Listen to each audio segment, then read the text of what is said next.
Um, my best nights in boxing were when I was with probably Freddie Roach and at the start of when I was with Virgil Hunter. And you know, the likes of Maidana fight, Kotelnik fight, Zab Judah fight. Obviously, the fight against Danny Garcia, where I was doing really well if you think about it in the early rounds, and then obviously got caught with a big shot, and that's boxing for you, you know. So yeah, I think that was probably my peak of my career, but you know, God's been kind, and I was about 24, 25 then. So I think a peak of my career must have been from 21 to probably 26 was the peak of my career. After that, I could then see that decline. But still, you know, I've had the biggest fights and fought the biggest names in the sport of boxing and the best pound-for-pound fighters in the world. And so I'm so happy that the way my career has gone. I think it was when it was after the Canelo fight, really. Having a long layoff after a hand operation, going to I'm a Celebrity, the jungle kind of helped me in a way, kind of refocus and regroup myself. After that, you know, it was after the Canelo fight, really, I think I thought I was probably done. And I should have probably then called it a day, but I didn't. And I think I loved the sport too much that it was hard for me to walk away them days. Yeah. I'm just starting some big shows. I'm going to start doing I think I've got penciled in, end of the year, I'm going to do around about 10 to 12 shows a year, boxing shows. I'm going to start restart my promotion company for signing young fighters. And in America as well, I'm going to do something big over there, which I'm going to announce probably in the next month or so. So I'm doing very big things in promoting fighters and promoting fights and do my own boxing shows is what I want to do. And that, look, my career's gone really good, man. I mean, I'm happy the way my career's gone and what I've done in the sport and what I've made in the sport and what I've left in the sport. I'm very happy the way things have gone for me. And obviously, being a young fighter from Bolton, it's totally changed my life. And it's I just only thank boxing because I don't think I would have been in this position if boxing was in my life. I don't even know, to be honest with you, man. Honestly, they're not at least as a fighter who probably would fight anyone and was never scared away from a fight. Secondly, fought the best out there. Win, lose, you know, I'd given my all in every fight and give the fights that they always wanted. I couldn't leave the sport without taking the KELL fight because that's what everyone wanted. I always wanted to be a people's champion, yeah. But I don't know how they would take me, but I think now I'm retired, I think the amount of messages I'm getting of people that now they realize that and they probably appreciate you a little bit more as well, you know, which I never thought would happen. Maybe you get more respect when you retire than when you're in the sport. Yeah. I met Floyd a couple of days ago. Really respectful, you know. I mean, the guy's a legend, really, you know, in the sport of boxing, and can't take nothing away from him. Even though me and him never fought each other, it's one of them things. But you know, for him to say, and you know, he knows who Amir Khan is. I mean, it's amazing, you know. And he come and call me by my name. I mean, that's a legend in the game, you know. He's like, you can put him in the same as like Muhammad Ali, maybe remembered as an all these other great fighters. At the end of the day, you can't take nothing away from Floyd. He's a great fighter. But it was nice that he called me from my name and obviously acknowledged me and had a really good chat with me. And yeah, you know, it's funny because when I called it a day from the sport, I got a couple of phone calls from Manny's team saying, "Are you really retiring?" Now I'm like, yo, no, when there's times where you always think fight's gonna happen, maybe you wait, you never call retirement, or you still have your eye on that fight. I don't think that fight was ever gonna happen, but I think I was just, I don't know why they kept saying we'll take you to that fight. It never happened. And I think now that I'm retiring, they've said, "Are you really retiring?" Like, it was a bit of a shock to them because they thought Manny might be able to take that fight. But I'm like, hell no. Now that Manny spent all this money on the elections, I think he might need a fight, but I don't think it'd be me. I think I'd rather give that miss. We had the rematch with KELL BROOK penciled in. Obviously, that was contracted. had it in contract, but like I said, I'm not gonna take a fight where I don't feel 100%. It's me. It's not that I lost a fight and I'm not gonna do it for greed because I would have got a big paycheck again. I don't have it in me anymore to fight anyone, even for that money, even if they also offered me a big, huge amount of money. You know, once you've called it a day, you call it a day, man. I want to spend time with my family. I was at one punch away from getting hurt, and I don't want to be that fighter that, you know, got hurt from the sport of boxing. So I'm glad I called it a day. Depends what the exhibition is, how many rounds it is, what it contains. Otherwise, I think going into a hard, what the hardest bit about leaving boxing is, and being in boxing was that training camp. It was never easy, but training camps were solid. Who wants to be in training camp again? I can't go in a full training camp again. My body beating up, well, it's breaking down.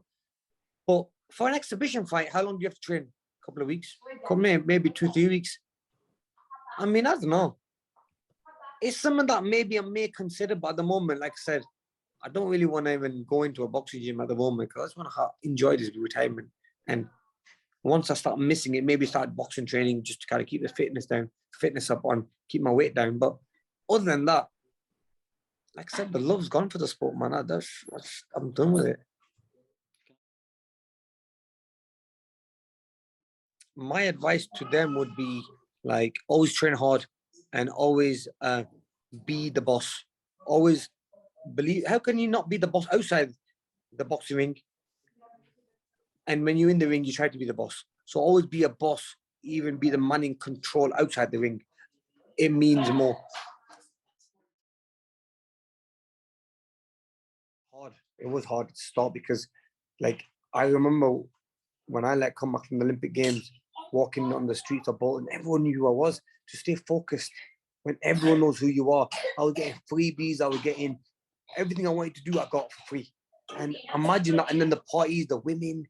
Like, imagine how hard it is to focus at that young age. You know, I was only 17 at that time, where I just finished school, and I was like, I could have drifted the wrong way and gone on the wrong path, but luckily my family and my religion kept me on the right path, which I thank, because like I said, it's easily you can go, bro. Like you can lose it easily. Honestly, like especially when you got the women, your boys want to go clubbing, partying, a lot of your friends start drinking, so it's easy to be back doing that again. Trying new things. But luckily, boxing kept me away from all that. But easily, I could have left. I could have walked away from the sport and done all those fun things. But I looked at the long-term picture. My long-term picture was that I'll enjoy my life after I retire. I'll make my money now. I'll use I'm at the peak of my career. I'll maximize what I've got now. And these are what these young fighters should do as well. These young sportsmen and women, work hard now and then live the rest of your life doing what you want. It was, look, a lot of people said to me, oh no, you can't go out losing a fight. I've gone out, put my hand up, that I don't have it left in me, honestly. The better man won on the night, and I'm not gonna risk it going in the fight again. And I'm always at one punch away from getting hurt, and if my reflexes are not there, I'm not seeing the shots, I'm not seeing punches coming to me. I was getting caught with shots that I'm never really get caught with that easily. And I'm like, maybe it's a time for me to call it a day. I just can't do it no more. Like, that's it, man. You know what? It was quite an easy decision. It wasn't hard. It was hard for me to announce it to everyone, to make it official. That was the hardest bit. But to say that I was retiring was quite easy, because I kind of thought this a long time ago. And it was just any time now I was going to announce it. I was going to say, I was going to stick by it. And guess what? It was this time where I said, I'm going to just say I'm retired. And with that, there's nothing. There's nothing that would spark me and say, yeah, I'll take it. No, there wasn't. Honestly, like, it was hard, like, for me to stay in the game, because, like I said, lost a lot of love for the sport, and I just they wouldn't be in it, man.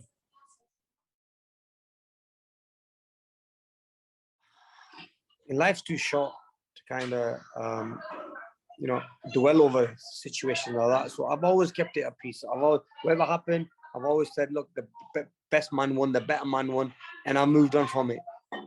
I've never really kept something on my heart. Never been that type of guy to have kept something inside or kept it on me. I've always like, it's God's way. You know, if I was meant to lose, it's happened. It is what it is. And God's always got a plan for you.